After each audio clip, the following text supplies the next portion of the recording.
Okay, next write down Keynes method for the riser design, है ना। Fourth method Caine's method. ठीक है, तो इसमें क्या रहता है कि हम एक फ्रीजिंग रेशियो और वॉल्यूमेट्रिक रेशियो, दो रेशियो पता करते हैं। Freezing ratio and volumetric ratio, है ना। फ्रीजिंग रेशियो को एक्स से रिप्रेजेंट करते हैं, इसको वाई से रिप्रेजेंट करते हैं।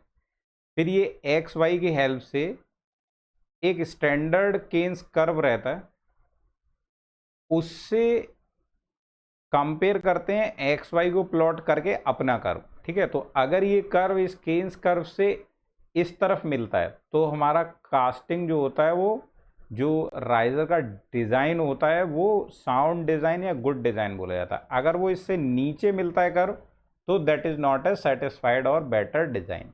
ठीक है, तो इसमें लिखो first, in this method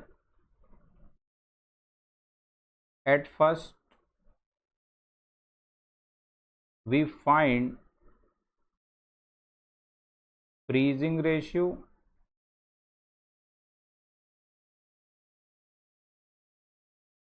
x and volumetric ratio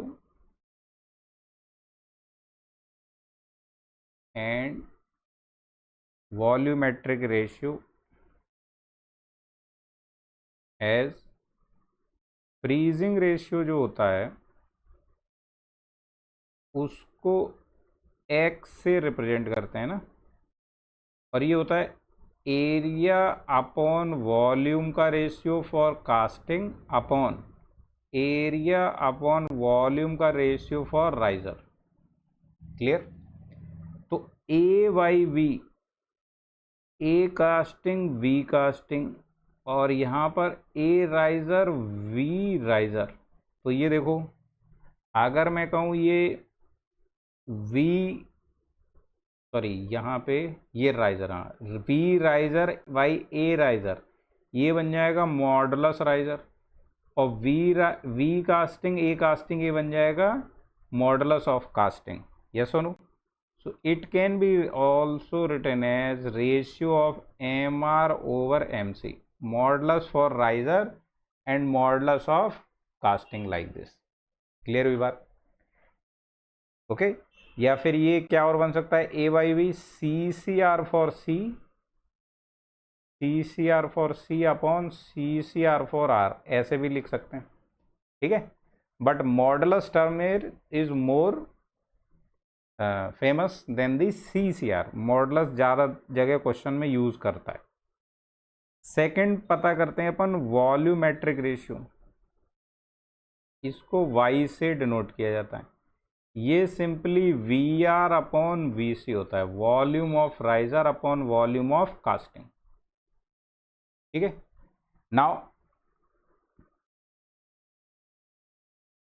now with X and Y values,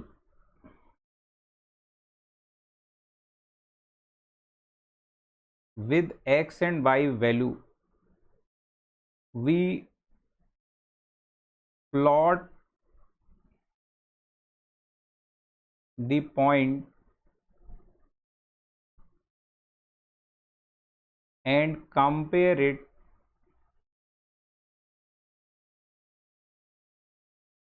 with the standard Keynes curve as shown.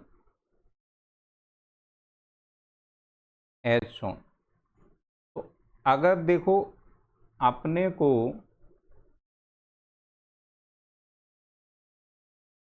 जो वैल्यू मिला है एक्स एंड वाई का, ठीक है, उसकी हेल्प से हम एक कर्व प्लॉट करते हैं।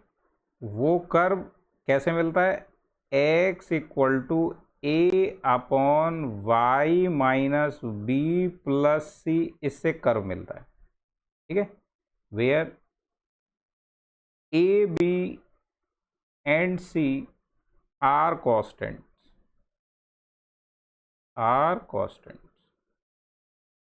तो वो जो डिज़ाइन अपन लेते हैं उसके लिए वहाँ पे जो डिज़ाइन डेटा बुक रहता है उससे ये मिलते हैं, या फिर इनका वैल्यू क्वेश्चन में देगा। ठीक है, तो ये कर्व जो होता है वो प्लॉट किया जाता है।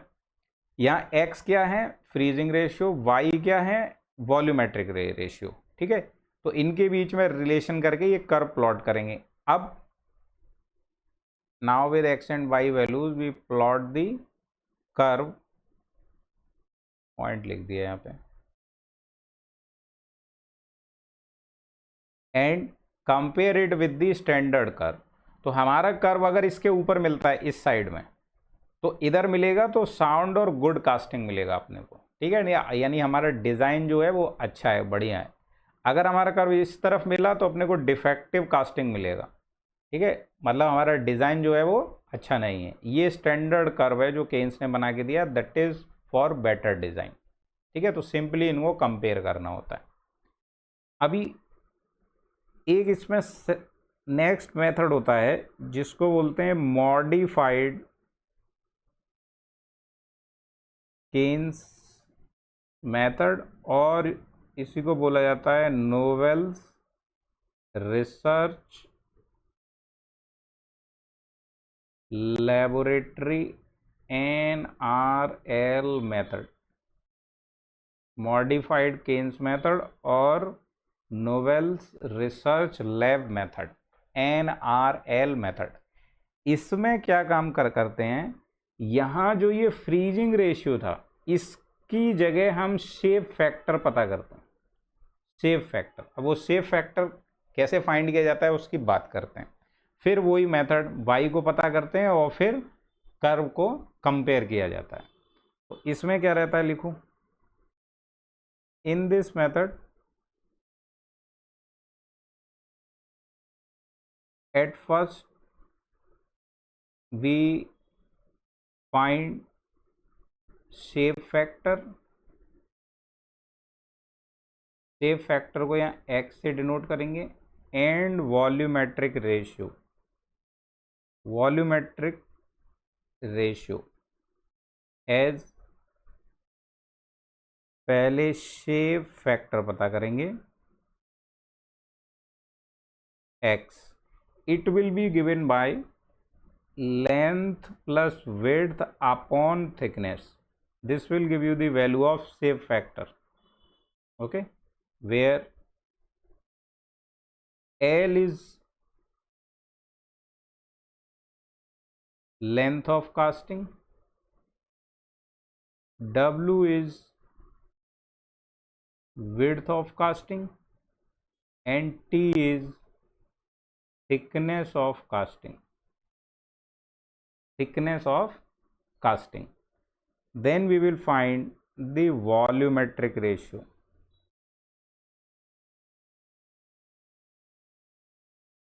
Y, ये अपना y रहेगा VR अपॉन VC, जैसे ऊपर था VR अपॉन VC, इसमें कोई चेंज नहीं, बस मॉडिफाई क्या हुआ है, हम शेप फैक्टर यहाँ पता करने लगे हैं फ्रीजिंग रेशियो की जगह। अभी शेप फैक्टर क्योंकि ये शेप पे डिपेंड करेगा, तो फॉर डिफरेंट डिफरेंट कास्टिंग्स, यहाँ देखो ये कास्टिंग का लेंथ है, राइजर का नहीं है, casting casting casting, for different type of casting के लिए हमारा ये शेप फैक्टर क्या होगा, डिफरेंट होगा। जैसे मॉडुलस हम लोगों ने डिफरेंट राइजर के लिए पता किया था, modulus for different shape of riser different different value था, वैसे ही shape factor for different different casting will be different. तो उसको देखते हैं जनरल क्या क्या वैल्यू मिलता है। Shape factor for different castings,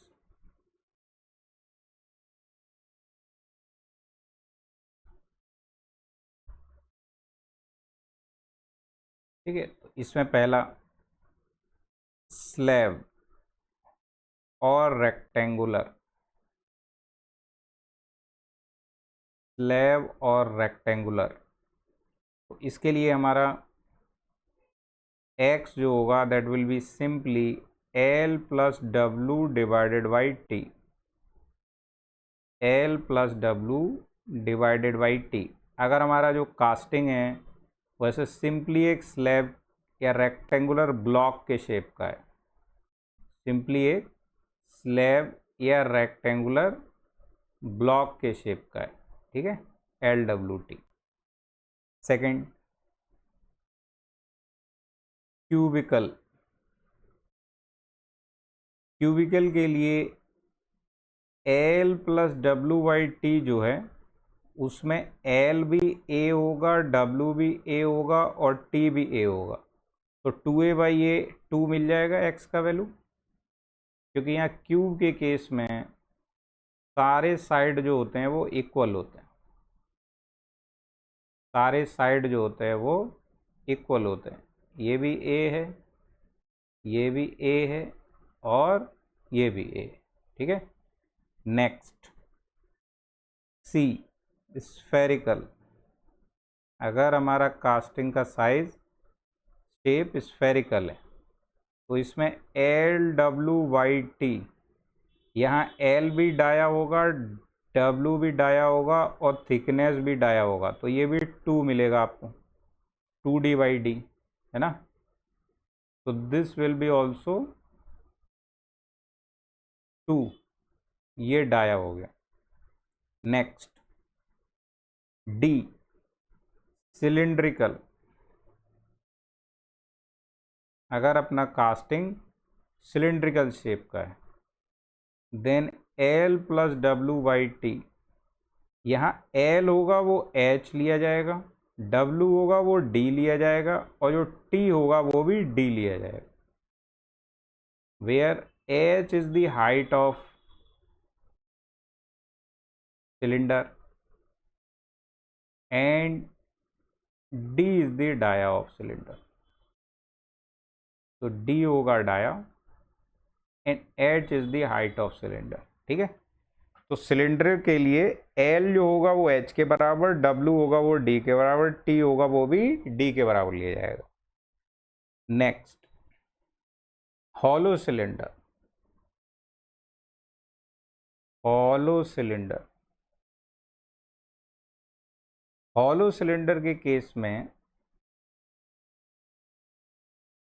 L जो है that will be H, but जो W है वो चेंज हो जाएगा, W होगा π/2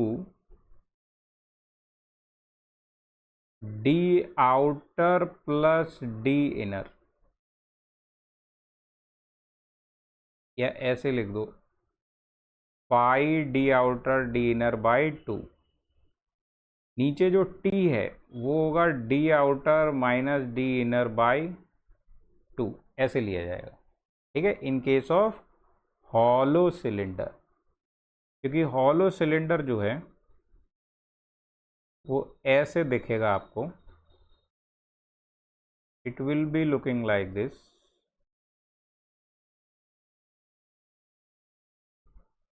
it will be looking like this,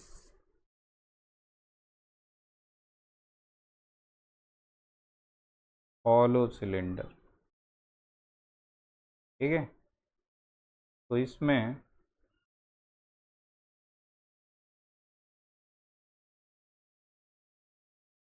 ये है हमारा D इनर, ये है हमारा D आउटर और ये है H। तो इसको कन्वर्ट किया जाता है इक्विवेलेंट लेंथ विड्थ हाइट में, इक्विवेलेंट लेंथ विड्थ हाइट में ही तो कन्वर्ट कर रहे हैं हम, हाइट नहीं sorry thickness, length width and thickness में से कन्वर्ट कर रहे हैं। तो here this L and this is W and this is T, तो L is taken as H, ये H जो होगा उसको L की तरह ले लेंगे, W will be taken as pi D outer plus D inner by 2 और T will be taken as D outer minus D inner by 2, ठीक है। तो ये जो थिकनेस है ये ऐसा लगेगा D outer minus D inner और बाई 2 दोनों साइड होगा, तो ये थिकनेस ये वाला जो होगा वो ही यहाँ पहुँच जाएगा। मतलब एक तरीके से सिलेंडर को कट करो, वो इस तरीके का मिलेगा आपको, ठीक है। That's it. तो this is how you can find the shape factor for different shape. अभी शेप फैक्टर मिल जाएगा, वॉल्यूमेट्रिक रेशियो मिल जाएगा, फिर से इसको केन्स कर्व से कंपेयर किया जाएगा। So again with similar process we can compare the standard Noble curve. तो पिछले में जैसे अपना केन्स कर्व था, इसमें NRL, इसको नोट कर दो। Now X and values are plotted and compared with the Noble's curve, ठीक है। पिछले में क्या था, केन्स कर्व। अगर इधर जाता है तो साउंड कास्टिंग, इधर आता है तो defective casting, X and Y. Okay, done कर दो इसको भी। ये कौन सा था, प्रोसेस नंबर, मेथड नंबर 5, हाँ 5। तो ये हो गए अपने डिजाइन ऑफ राइजर। आगे अभी बात करेंगे कि राइजर को किस पोजीशन पे प्लेस करें, है ना। या अगर कई बार क्या होता है कि कास्टिंग का साइज बहुत बड़ा है तो एक राइजर से काम नहीं चलता, फिर नंबर ऑफ राइजर्स हम प्लेस करते हैं। तो नंबर ऑफ राइजर को जब प्लेस करना है तो उनको कितने कितने डिस्टेंस पर प्लेस किया जाए, कास्टिंग के शेप के हिसाब से कैसे प्लेस किया जाए। तो position of riser is also a topic to discuss. तो इसको डन करो, आगे बढ़ते हैं।